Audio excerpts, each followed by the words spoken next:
கிறிஸ்துவுக்குள் பிரியமானவர்களே, ஆண்டவராகிய இயேசு கிறிஸ்துவின் நாமத்தினாலே உங்களை அன்போடு வாழ்த்துகிறேன்.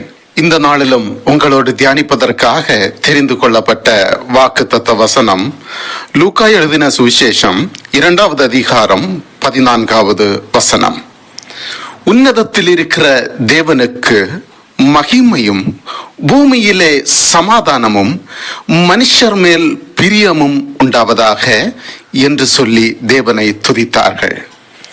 கிறிஸ்துவுக்குள் பிரியமானவர்களே, நாம் எல்லாருமே எதிர்பார்க்கிற ஒரு காரியம், நம்முடைய மனதிலே ஒரு சமாதானம் வேண்டும், நம்முடைய குடும்பத்திலே ஒரு சமாதானம் வேண்டும், நாம் செய்கிற தொழில்களிலே ஒரு சமாதானம் வேண்டும், நம்முடைய தனிப்பட்ட வாழ்க்கையிலானாலும் சரி. இந்த சமாதானம் என்கிற ஒன்று இல்லாத காரணத்தினால்தான் பல குடும்பங்களுக்குள்ளே பிரச்சனைகள், வேதனை, போராட்டம், குழப்பங்கள், அதன் மூலமாக மன அழுத்தம், மனசு ரீதியாக பாதிக்கப்படுகிறோம். இன்றைக்கு ஆண்டவராகிய இயேசு கிறிஸ்து உங்களுடைய குடும்பத்துல, உங்கள் தனிப்பட்ட வாழ்க்கையில தெய்வீக சமாதானத்தை கட்டளையிட்டு, உன்னதமான சந்தோஷத்தை கட்டளையிட்டு உங்களை ஆசீர்வதிப்பார். விசுவாசத்தோடு நீங்கள் தேவனை துதியுங்கள். நிச்சயமாக சமாதானக்காரராகிய கர்த்தர் உங்கள் குடும்பத்துல நித்திய சமாதானத்தை கட்டளையிடுவார். பிரியமான தேவனுடைய பிள்ளைகளே, நாம் பல இடங்களிலே பார்க்கிறோம், ஒரு குடும்பத்துல எல்லா வசதிகளும் இருந்தது, பணம், புகழ் எல்லாமே இருந்தது. சமுதாயத்துல அவருக்கு ஒரு நல்ல பேரும் புகழுமாக வாழ்ந்து கொண்டிருந்தார்கள். அந்த குடும்பத்திற்கு தேவையான அனைத்து வசதிகளும் ஆண்டவர் கொடுத்திருந்தார். அந்த வீட்டுக்கு ஒரு முறை ஜெப ஊழியக்காரர் ஜெபிக்க சென்ற போது, அந்த வீட்டின் தலைவர் அந்த ஊழியக்காரரை பார்த்து மன பிரயாசப்பட்டு அழுதாராம், மனவேதனையோடு அழுதாராம்.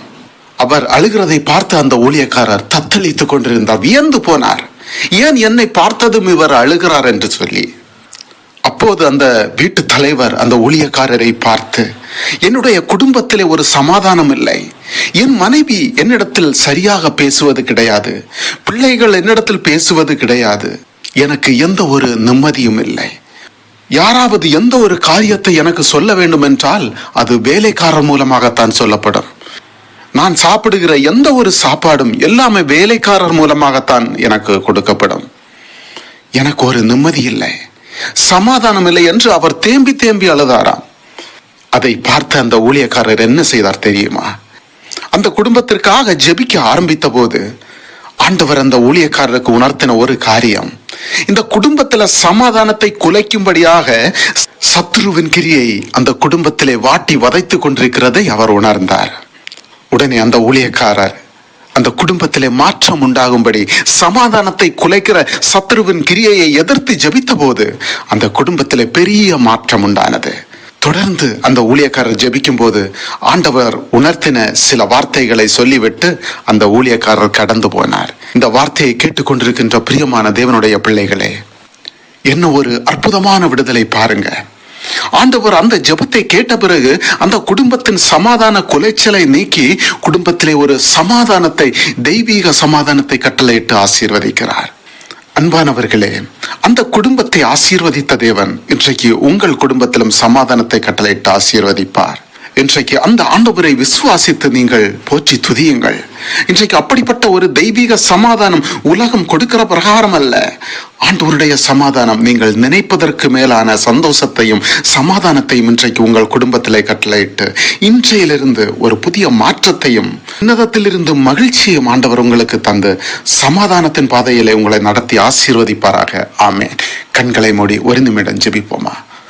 அன்பும் கிருபையும் இரக்கமும் நிறைந்த நல்ல தகப்பனே, ஆண்டவரே, இதோ இந்த சந்தோஷம் மன மகிழ்ச்சியுமான காலை நேரத்திற்காக உமக்கு நன்றி அப்பா. இந்த நாளிலும் நீர் ஒரு புதிய ஆசீர்வாதமான நாளை காண கிருபை செய்தீரே அப்பா, நன்றி ஆண்டவரே. ஆண்டவரே, இந்த வார்த்தை யாரெல்லாம் கேட்கின்றார்களோ அவர்களை ஆசீர்வதிங்க, அவருடைய தேவைகளை சந்தியும் அப்பா. ஆண்டவரே, இன்றைக்கு இதை கேட்கின்ற ஒவ்வொருவருடைய குடும்பத்திலையும் தெய்வீக சமாதானத்தை கட்டளையிட்டு சமாதான குலைச்சலை நீக்கி சத்ருவின் கிரியை முறியடித்து சமாதான காரணாகிய தேவன் எங்கள் குடும்பத்திலே வாசம் பண்ண மாட்டவர முடிவு வரை எல்லா காரியத்திலும் சமாதானத்தோடும் மகிழ்ச்சியோடும் உன்னதத்தில் இருக்கிற ஆசீர்வாதத்தோடும் பெற்றுக்கொள்ள வேண்டிய கிருபை எங்களுக்கு தாருமாண்டவர.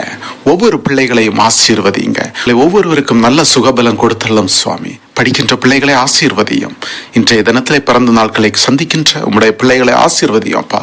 புது வருடத்திற்குள் அவர்கள் பிரவேசிக்கின்ற பொழுது புதிய நன்மைகளையும் புதிய ஆசீர்வாதங்களையும் கண்டுகொள்ள வேண்டிய கிருபையை தாரும். ஒவ்வொருவரையும் இடத்திலே ஒப்பு கொடுத்து தாழ்த்தி ஜெபிக்கிறேன் சுவாமி. ஆசீர்வதியும் பலப்படுத்தும் மிகுதியான நேரமும் கூட இரும். இயேசு கிறிஸ்து மூலம் ஜெபிக்கிறேன் ஜீவனுள்ள நல்ல தகப்பனே.